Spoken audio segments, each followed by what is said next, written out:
Good morning guys. तो आज breakfast में हमने सोचा कि कुछ देसी बनाया जाए। और ये जो आप केले देख रहे हो, ये जो बनाना आप देख रहे हो, ये घर के केले हैं। तो मेरी बेटी को बहुत पसंद है कि जो केले वाले पुए होते हैं ना, उसे बहुत पसंद है। तो मैंने सोचा क्यों ना संडे है और कुछ अच्छा कुछ मीठा बनाया जाए। तो उसका डिमांड था कि मम्मा मुझे केले वाले पुए खाने हैं।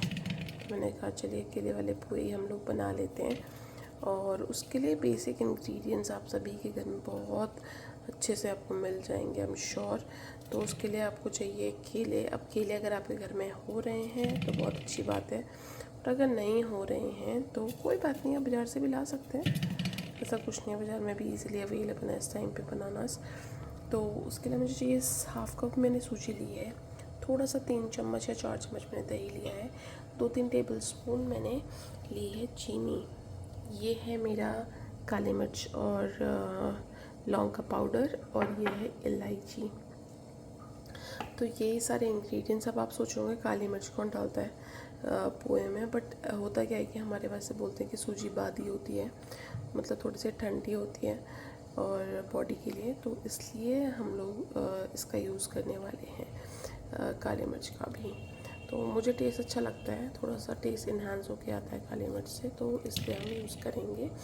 और बाकी सारी चीज़ें। अब आप सोचोगे दही क्यों यूज़ की, क्योंकि फर्मेंटेशन के लिए मैं इनो वगैरह कुछ यूज़ नहीं करती हूँ, बेकिंग सोडा बेकिंग पाउडर मैं कुछ भी यूज़ नहीं करती हूँ, कि बच्चे खाती है तो मुझे सही नहीं लगता है। तो इसलिए मैंने यूज़ किया है ये दही, में यूज़ करने वाली हूँ दही, राइट। तो इन सबको मैश करती हूँ, फिर आपको दिखाती हूँ। और यूज़ करने वाली हूँ मैं ये नट्स वाला पाउडर। ये मेरी सिस्टर अभी कहीं घूमने गई थी तो वहाँ से लेके आई थी। वैसे मैं ऐसा सारी चीज़ यूज़ करती नहीं हूँ, तो उसने मतलब देख सकते हो आप बहुत सारे इंग्रेडिएंट्स इसमें हैं। वैसे आपका मिल्क मिक्स है, बट कोई बात नहीं, 1-2 चम्मच यूज़ कर लेंगे।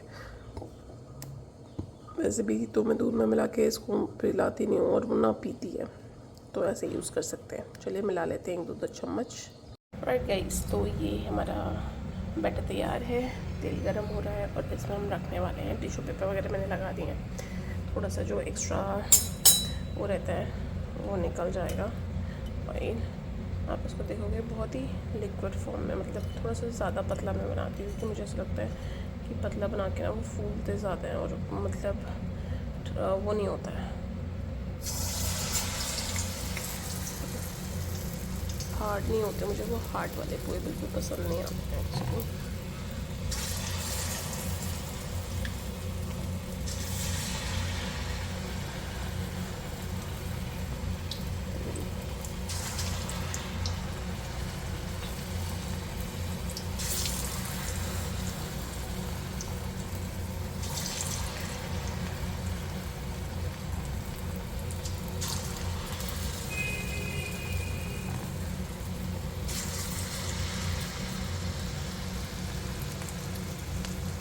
तो आप देखो कि मैक्सिमम जब भी मैं खाना बनाती हूँ कढ़ाई हमेशा लोहे की ही यूज़ करती हूँ, क्योंकि आप देख सकते हो ये हल्के हल्के गोल्डन ब्राउन और हो गए। अब ये मत कहना कि ये काले हो गए, काले नहीं होते हैं, केले की वजह से ये काले जल्दी हो जाते हैं, बट टेस्ट इनका बहुत ज़्यादा टेस्टी होता है।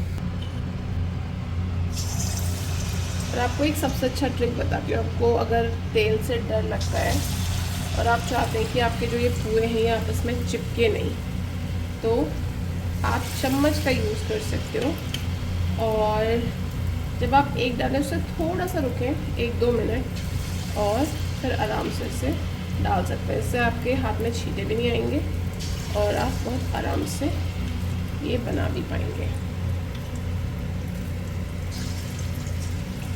तो आप इनको देखिए ये कैसे फूल रहे हैं। आप सोच रहे थे ना कि दही क्यों यूज़ किया है, वो दही इसी के लिए यूज़ किया था ताकि ये बहुत अच्छे से इसमें जो फूल जाए और अच्छे से अंदर तक पक जाए।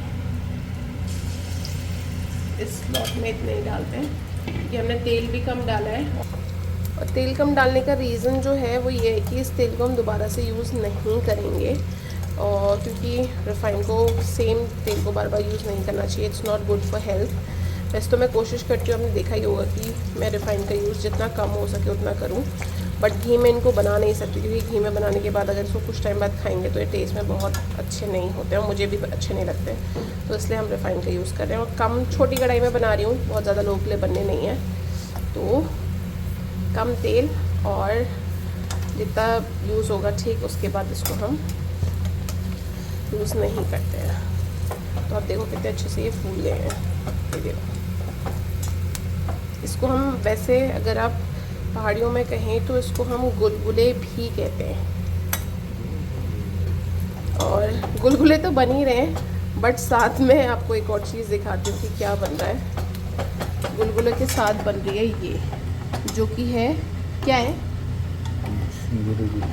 झिंगुरे की खीर। ये भी पहाड़ियों में बहुत फेमस है और झिंगुरा हमें एक कटोरी में मिला, तो शेफ़ साहब ने सोचा है कि इस झिंगुरे की भी हम खीर बना दें। तो आज दोनों चीज़ें मीठी बन रही हैं, ऐसा कुछ प्लान नहीं था, बट चीज़ें मिल गई तो सोचा बना ही लेते हैं, संडे है आज, तो आज स्वीट डे बना लेते हैं। ये बन रहे हैं, अच्छे से रेडिश ब्राउनिश हो जाएंगे और इतने हम बना चुके हैं।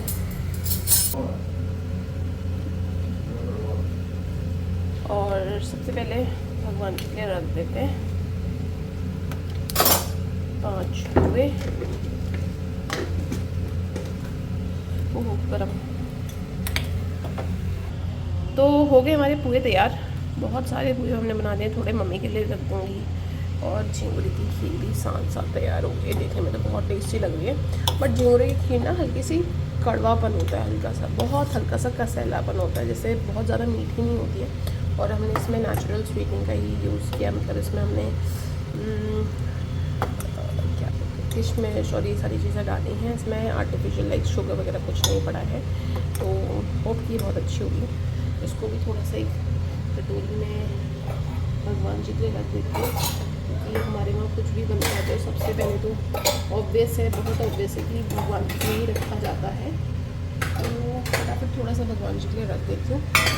और मैं अपनी बेटी को बोलती हूँ जनरली भगवान जी के लिए रखने के लिए, क्योंकि उसको भी थोड़ा समझ आता है कि हम जो भी अच्छा बनाते हैं या घर में कुछ भी मीठा बनता है तो सबसे पहले भगवान जी को भोग लगता है, तो थोड़ा सा उसको भी कल्चर समझाने के लिए, थोड़ा सा उसको ट्रेडिशन समझाने के लिए भी मैं ये चीज़ करती हूँ। तो बच्चों को पता होना चाहिए कि हमें क्या चीज़ कैसे करनी है, जैसे हमारे मम्मी पापा ने हमें सिखाया तो हम भी उन्हें सिखा रहे हैं, सो दैट कि it can go a long way. तो फाइनली ये सारी चीज़ें बनके तैयार हो चुकी हैं, टड़ा टड़ा, ये दोनों ही चीज़ें हमने बना ली हैं। इनकेस आप लोगों को भी ये रेसिपी पसंद आई हो या आपने कभी खाई हो तो हमें ज़रूर बताइएगा, और प्लीज़ चैनल को फॉलो कीजिए, लाइक कीजिए, सब्सक्राइब कीजिए और शेयर करिए अपने फ्रेंड्स के साथ। मम्मा मैं आप इसको भगवान जी के वहाँ पर रखा। हाँ रखाओ, क्यों भगवान जी को क्यों देना है? क्योंकि भगवान जी तो भूख लगती ना। भूख लग गई, चलो फिर रखाओ।